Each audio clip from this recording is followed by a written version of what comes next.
আর এমনিতে আমাদের স্বাভাবিক মিটিংয়ে আগামী 12 তারিখে জাতীয় সংসদের প্রথম অধিবেশন বসতে যাচ্ছে এবং প্রথম অধিবেশনে সরকারি দল হিসাবে, সরকার হিসাবে আমাদের যে সমস্ত সংশ্লিষ্টতা আছে সেই সব বিষয়ে মন্ত্রিপরিষদ একটা প্রস্তুতি গ্রহণ করেছে। এবং আপনার মন্ত্রণালয়ে কি আলাপ হলো বা কিছু জানতে কোনো পরিকল্পনা? না, এখানে কোনো এই ধরনের কোনো আলাপ আজকে হয়নি। সংসদ অধিবেশনকে ঘিরে যে আলোচনাটুকু ওইটুকুই ছিল আলাপ। সরকারের গুরুত্বপূর্ণ ইশতেহারের গুরুত্বপূর্ণ কোনো বিষয়ের বাস্তবায়নের জন্য আলোচনার আজকে অগ্রগতি না, নতুন কোনো কিছুই নাই। ইতিমধ্যে আমরা যে সিদ্ধান্তগুলি নিয়েছি, ফ্যামিলি কার্ড, কৃষক কার্ড, তারপরে কৃষি ঋণ, সেগুলি রাষ্ট্রপতির ভাষণের মধ্যে সরকারের এই সমস্ত পদক্ষেপগুলিকে রাষ্ট্রপতির ভাষণের মধ্যে দিয়ে যাতে প্রতিফলিত হয়, ইতিমধ্যেই যে প্রতিশ্রুতি এবং যেগুলি আমরা বাস্তবায়ন করার উদ্যোগ নিয়েছি আমরা সে বিষয়ে আলাপ করি।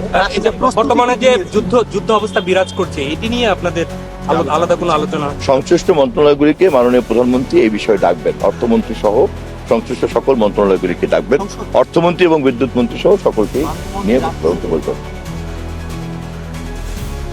রাষ্ট্রপতির ভাষণ নিয়ে আমরা কথা বলেছি এবং বেশ কিছু প্রসঙ্গ এসেছে, এরপরে চূড়ান্ত হবে।